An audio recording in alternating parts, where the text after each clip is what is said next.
गरीब सहेली के लिए मोमोज लाई दो अमीर सहेलियां। ये कहानी है अंजलि, मधु और काव्या, 3 सहेलियों की। तीनों बचपन से ही अच्छी सहेलियां थी। मधु बहुत ही गरीब घर से है और काव्या और अंजलि अमीर हैं। मगर ये अमीरी गरीबी तीनों सहेलियों के बीच नहीं आई। तीनों ने इस साल बोर्ड से 12वीं की परीक्षा दी थी। काव्या अंजलि से फोन पर बात कर रही होती है। अंजलि, तूने रिजल्ट चेक किया? क्या हम तीनों सहेलियों ने पूरे स्कूल में टॉप किया है? Oh wow, that is the good news. लेकिन हम मधु को ये बात कैसे बताएंगे? उसके पास तो फोन ही नहीं है। एक काम कर, तू जल्दी से मेरे घर आ जा, फिर हम दोनों मधु के घर चलेंगे। थोड़ी देर में काव्या अंजलि के घर आ जाती है और दोनों सहेली गाड़ी में बैठकर साथ में मधु के घर आती हैं। मधु की माँ ममता हमेशा बीमार रहा करती थी। ऐसे में पेट पालने के लिए मधु का गरीब पिता हरीश, जो कि एक चपरासी था, जिसकी तनख्वाह महीने की महज 8,000 रुपए थी, वो घर खर्च चलाने में भी पूरा नहीं पड़ता था। मधु अपने घर की गरीब हालातों को अच्छी तरीके से समझती थी, इसीलिए वो कभी भी अपने पिता से कुछ भी नहीं कहती। मगर मधु की दोनों सहेलियां काव्या और अंजलि अक्सर मधु की मदद करती थी। मधु, दरवाजा खोल, हम हैं। काव्या, अंजलि, तुम दोनों यहाँ? हाँ मधु, हमारा रिजल्ट आ गया। तूने 12वीं में टॉप किया है। अब जल्दी से तू चल हमारे साथ। मधु जल्दी से उनके साथ गाड़ी में बैठ जाती है और थोड़ी ही देर में काव्या और अंजलि मधु को लेकर एक हाई फाई चाइनीज फूड के महंगे से रेस्टोरेंट में आती हैं। चलो उस वाले टेबल पर बैठते हैं। तीनों सहेलियां टेबल पर बैठ जाती हैं और अंजलि मोमोज का ऑर्डर देती है। मधु, तुझे पता है इस रेस्टोरेंट में कुरकुरे मोमोज कमाल के हैं और पनीर मोमोज भी। इसीलिए हम तुझे यहाँ लाए हैं क्योंकि तुझे मोमोज बहुत पसंद है और हमें भी। मधु को मोमोज खाना बहुत ही ज्यादा पसंद था। बस इसीलिए अंजलि और काव्या मधु की खुशी के लिए अक्सर अपने पैसों से उसे मोमोज खिलाती थी। थोड़ी देर में ऑर्डर उनके टेबल पर आ जाता है और मधु बेधड़क होकर मोमोज खाने लगती है। वाह यार अंजलि, काव्या, ये मोमोज तो बहुत ही तीखे, चटपटे और मजेदार हैं। खाकर मजा ही आ गया। इतने टेस्टी मोमोज मैंने आज तक नहीं खाए थे। ये ले एक एक मोमोज, अपनी दोनों सहेलियों के हाथों से भी खा ले। मधु को वहाँ के मोमोज इतने ज्यादा पसंद आते हैं कि वो कुछ ही मिनटों में सारे मोमोज अकेले ही खा जाती है, जिसे देखकर अंजलि और मोमोज मंगवाती है। तभी दूसरी टेबल पर बैठी हुई शीना नाम की एक अमीर घमंडी लड़की मधु को इस तरह से मोमोज खाता देखकर उसकी बेइज्जती करते हुए कहती है, look at this girl guys, ये लड़की कैसे भूखे भिखारियों की तरह जल्दी जल्दी मोमोज खा रही है। लगता है आज से पहले इसने इतने महंगे रेस्टोरेंट के मोमोज खाए ही नहीं है। जरा इसके कपड़े तो देखो, देखने में तो किसी गरीब घर की लगती है और ये दोनों लड़कियां अमीर हैं, तभी तो उनके पैसों से मुफ्त के मोमोज खा रही है।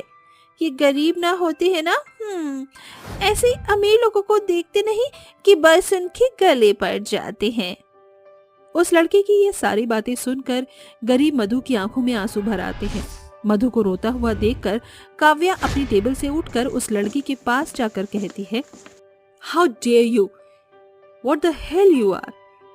हमारी सहेली के बारे में ऐसा बोलने वाली तुम हो कौन? तुम जैसी अमीर घमंडी लड़की को क्या पता कि दोस्ती अमीरी और गरीबी देखकर नहीं होती, दिल देखकर होती है। चलो मधु। काव्या और अंजलि का दिल बहुत ही बड़ा होता है। साथ मिलकर मोमोज खाना उन तीनों सहेलियों के लिए सबसे यादगार और खुशियों भरा पल हुआ करता है। अब गुजरते समय के साथ तीनों सहेलियों के लिए रिश्ते आने लगते हैं। अंजलि और काव्या की शादी अमीर खानदान में हो गई।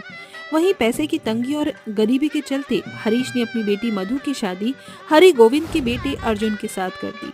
हर लड़की की तरह मधु भी अपनी आंखों में हजारों सपने लेकर बहू बनकर अपनी ससुराल आ गई। मधु के ससुराल की माली हालत कुछ खास नहीं थी, बस ये था कि जैसे तैसे घर का गुजर बसर हो रहा था। नई बहू, इस कलश को गिराकर गृह प्रवेश करके घर के अंदर आ जा। जी माँ जी। बहू, हमारे इस गरीब घर परिवार में तेरा स्वागत है। आज से इसे अपना ही घर समझना। ये तेरी ननंद पूजा है और ये तेरी जेठानी अनुराधा और ये मेरी पोती गुड्डी। चलिए देवरानी जी, मैं आपको आपका कमरा दिखा देती हूँ। मधु के ससुराल की सारी जिम्मेदारियां उसके पति अर्जुन के कंधे पर थीं, क्योंकि हरि गोविंद अपने पैरों से लाचार थे। वो चल फिर नहीं सकते थे, इसीलिए घर में पैसों की तंगी बनी रहती थी। इसीलिए अपनी ख्वाहिश को मारकर मधु ने खुद को अपने गरीब ससुराल में ढाल लिया। माँ जी, रसोई में एक भी सब्जी नहीं है, खाने में क्या बनाऊं? बहू, ये 50 रुपए रख और बाजार से थोड़ी सब्जी ले आ। ठीक है माँ जी। बहू जल्दी से थैला लेकर सब्जी लेने बाजार आ जाती हैं, जहाँ बाजार में मोमोज का ठेला लगा हुआ देख मधु को मोमोज खाने का बहुत मन करता है। मोमोज खाने का तो बहुत मन कर रहा है, मगर मेरे पास सिर्फ ये 50 रुपए हैं। नहीं, मैं इन्हें मोमोज खाने पर खर्च नहीं कर सकती। इससे मैं सब्जी खरीद कर ले आऊंगी और पूरा परिवार पेट भरकर खाना खाएगा। ये कहकर मधु सब्जियां खरीदकर वापस घर लौट जाती है। पूरे रास्ते उस गरीब बहू की आंखों में अपनी दोनों सहेलियों के साथ खाए हुए मोमोज के यादगार लम्हे याद आते हैं। जैसे ही मधु घर पर आती है तो गुड्डी सब्जी के थैले में झांक कर देखते हुए कहती है, चाची चाची, आप मेरे लिए मोमोज नहीं लेकर आई? मैंने माँ को कहा था, चाची को कह दो वो मोमोज ले आएंगी। इस घर में बस गरीबों वाला खाना मिलता है और कुछ नहीं। गुड्डी, मेरी प्यारी पोती, ऐसे जिद नहीं करते, इधर आओ। हरि गोविंद जैसे जैसे गुड्डी का ध्यान भटकाते हैं, ऐसे ही कई महीने बीत जाते हैं। जब कभी मधु बाजार गली में मोमोज वाले को देखती तो उसका मन मोमोज खाने के लिए ललच उठता, मगर हर बार मधु मन मार कर रह जाती।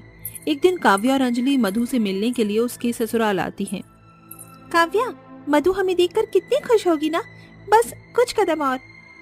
शायद यही घर है, चल अंदर चलते हैं। दोनों सहेलियां अंदर जाती हैं, जहां मधु फटी पुरानी साड़ी पहने बैठी हुई गर्मी में चूल्हे पर खाना बना रही होती है। दोनों सहेलियों की महंगी साड़ी और कंधे पर पर्स लटकाए हुए देखकर पूजा पूछती है, जी कौन है आप दोनों, किससे मिलना है? जी हमें मधु से मिलना है। काव्या, अंजलि, तुम दोनों यहाँ? माँ जी, जेठानी जी, पूजा, ये दोनों मेरी सहेलियां हैं। ये सुनकर सभी उठ खड़े होते हैं। आओ बेटी, बैठो ना। मैं पानी लेकर आती हूँ। मधु भाभी, आप अपनी दोनों सहेलियों के पास बैठो, मैं चाय बना कर लाती हूँ। मधु का गरीब ससुराल घर आई मधु की अमीर सहेलियों का अपनी हैसियत से बढ़ चढ़कर स्वागत करता है। अच्छा मधु, अभी हम चलते हैं, मगर हम फिर आएंगे। दोनों सहेलियां पूरे रास्ते मधु के बारे में ही बातें करती हैं। यार अंजलि, मधु के ससुराल वाले वैसे तो गरीब हैं, मगर दिल के बहुत अच्छे हैं। मगर काव्या, तू तो जानती है ना, मधु को मोमोज खाना कितना पसंद था। मैंने सोचा था कि मधु की शादी तो कम से कम किसी अच्छे घर में हुई होगी, जहाँ उसे मोमोज खाने के लिए तरसना नहीं पड़ेगा। मगर तूने देखा ना, शादी के बाद भी मधु को रूखा सूखा ही खाना पड़ रहा है। ये भी कोई जिंदगी है? पहले उसने मायके में गरीबी देखी और ससुराल में भी। क्यों ना हम उसके लिए मोमोज लेकर उसकी ससुराल चले, वो बहुत खुश होगी। ये सही रहेगा। ठीक 2 दिन बाद दोनों सहेलियां मधु और उसके गरीब ससुराल वालों के लिए भी ढेर सारे मोमोज लेकर जाती हैं। अरे काव्या, अंजलि, तुम दोनों, और ये इसमें क्या है? इसमें है हमारी प्यारी सी सहेली मधु के मनपसंद मोमोज। वो भी क्या दिन थे ना मधु, जब हम तीनों सहेलियां एक साथ बिंदास होकर मोमोज खाती थी।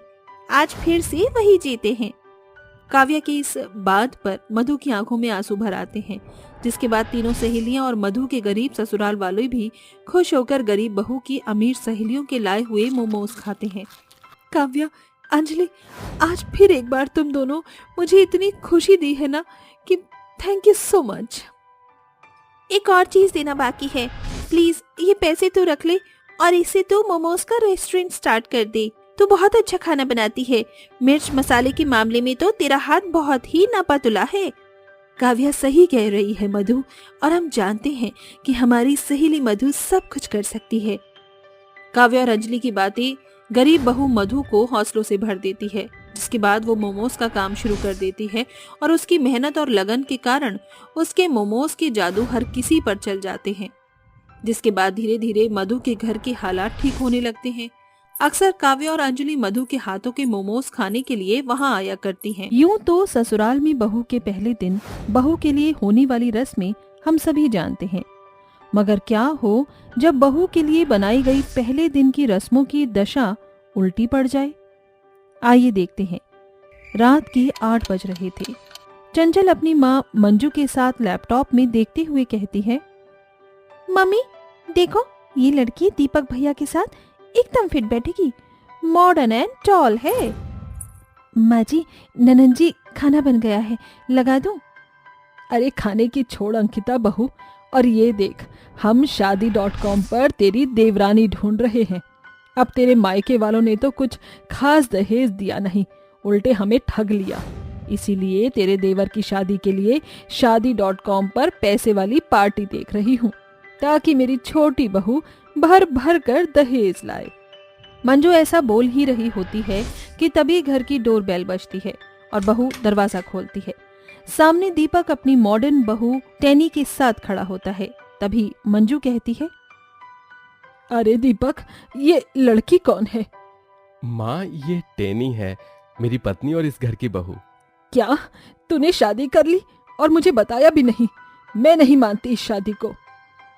ठीक है, मत मानिए, मगर वो कहावत तो आपने सुनी होगी ना मम्मी जी, जब मियाँ बीबी राजी तो क्या करेगा काजी। मुझे सब पता है, इस डायर ने ही मेरे लाल को बहलाया फुसलाया होगा। मैं तुझे हरगिज़ अपनी बहू नहीं मानूंगी। मत मानिए, मगर लीगली मैं आपके लाल की पत्नी हूँ। अब जल्दी से मेरा गृह प्रवेश कराइए, भाई बहू आई है। सास गैरमन से बहू का गृह प्रवेश कराती है, जिसके बाद बहू कमरे में चली जाती है और चंचल कहती है, मम्मी देखा आपने, ये नई भाभी तो बड़ी घमंडी है। तू चिंता मत कर चंचल बेटी, कल बहुरानी का ससुराल में पहला दिन है। मैंने भी इसकी अकड़ न तोड़ी तो मेरा नाम भी मंजू नहीं।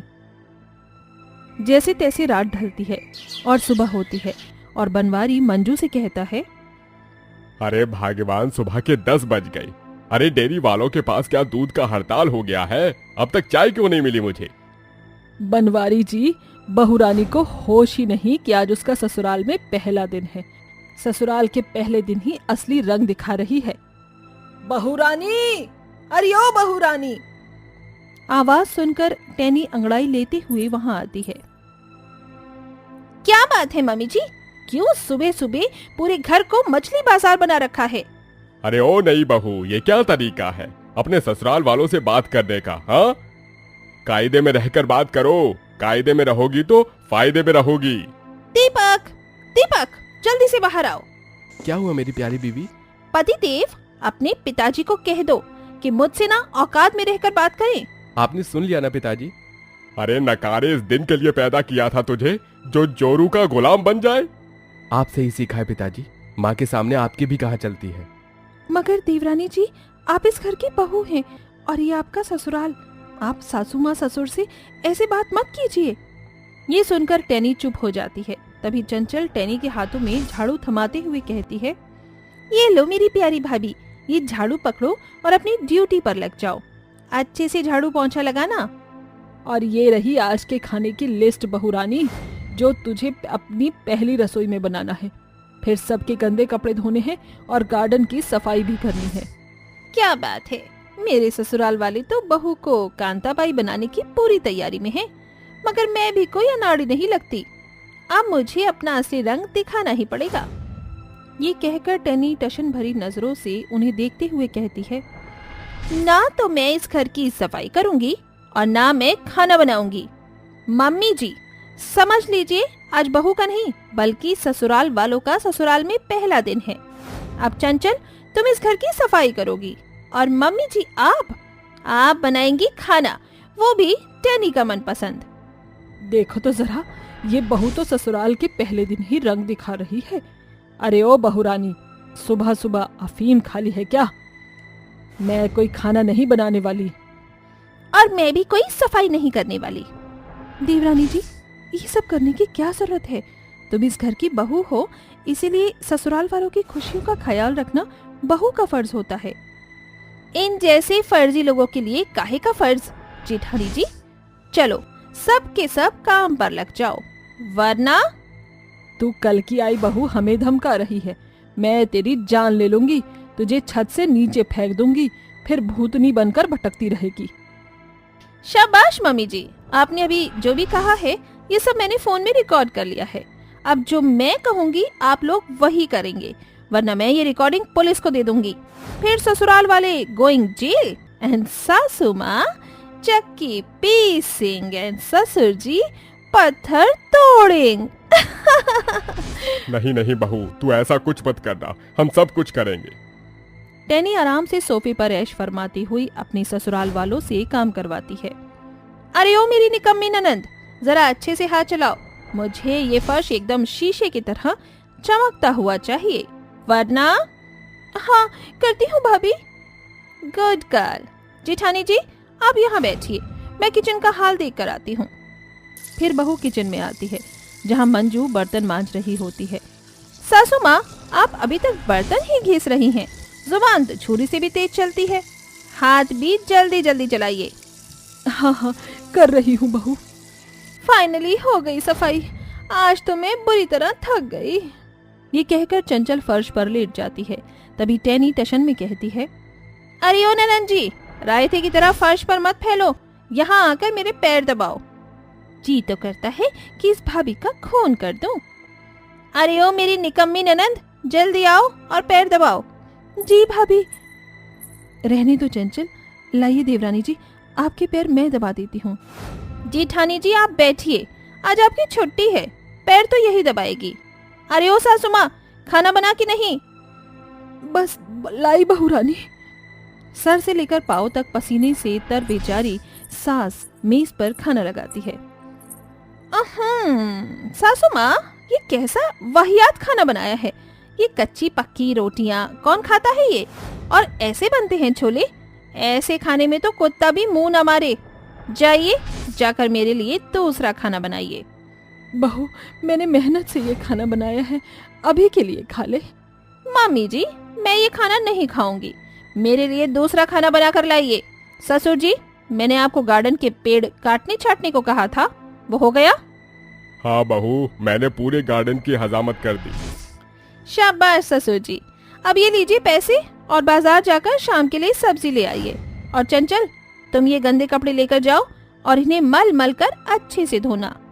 मगर भाभी मुझे कपड़े धोना नहीं आता, दिन भर मेकअप करके चेहरा चमकाना और स्नैपचैट पर टेढ़े मेढ़े मुंह बनाकर सेल्फी खींचने खूब आते हैं। तुम्हें बस घर के काम नहीं होते, चुपचाप जाकर कपड़े धो। इस तरह ससुराल के पहले दिन में बहू एक के बाद एक करके अपने ससुराल वालों को तंग करती है, जिससे सभी की हालत पतली हो जाती है।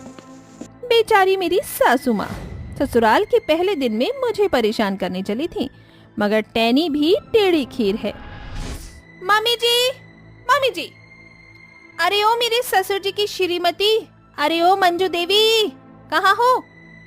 अरे अब क्या हुआ बहू, क्यों चिल्ला रही है? वो आज रात को मैंने घर में पजामा पार्टी रखी है, चलिए अब आप सभी उसी की तैयारियों में लग जाइए। बेचारे ससुराल वाले बहू की फरमाइश लेकर मुंह लटकाए रसोई में आकर कामों में लग जाते हैं। भाभी का ससुराल में पहला दिन है, आज मैं ही उन्होंने हमसे इतना काम करवाकर हमारा कीमा बना दिया। आखिर भाभी ऐसा क्यों कर रही हैं? हमारा किया हमारे आगे आ रहा है चंचल, हमने भी तो अंकिता बहू के साथ कई बार ऐसा ही किया था। तीनों अपनी करनी पर पछता रहे होते हैं। तभी किचन के बाहर खड़े सुन रहे टैनी, अंकिता और दीपक अंदर आते हैं। फाइनली सासू माँ, आपने अपनी बहू की कदर जान ली। असल में अंकिता मेरी सहेली है। क्या? अंकिता बहू, क्या ये सब सच है? ट्रेनी बहू तुम्हारी सहेली है? जी माँ जी, टैनी मेरी बचपन की सहेली है। हम दोनों बचपन से ही साथ में बड़े हुए थे। शादी के बाद मैं अपने ससुराल में आ गई और टैनी आगे की पढ़ाई के लिए विदेश चली गई। जब टैनी इंडिया वापस आई तो इसकी मुलाकात देवर जी से हुई, जिसके बाद दीपक ने टैनी को मुझसे मिलाया। तब हमें पता चला कि देवर जी जिससे प्यार करते हैं वो कोई और नहीं, मेरी सहेली टैनी है। उसके बाद मैंने इसको सब कुछ बताया और फिर ये आप लोगों को सुधारने के लिए इस घर में शादी करके आई। सॉरी माँ जी, पर ये करना तो नहीं चाहती थी, पर आपने जो मेरी सहेली के साथ नौकर से भी बदतर सलूक किया, इसीलिए मैंने दीपक से ना शादी की और अपनी सहेली की देवरानी बनाकर यहाँ आप मुझे लाईं और मुझे ये सब करना पड़ा। बड़ी बहू मुझे माफ कर दे, मैं तेरी तकलीफ को समझ ही नहीं सकी। भाभी मुझे भी माफ कर देना, एक दिन काम करके मैं इतनी थक गई, फिर आप तो अकेले ही सारा काम करती थी। अंकिता अपनी सास और ननंद को माफ कर देती है और नई बहू के ससुराल में पहले दिन का प्लान पूरा हो जाता है।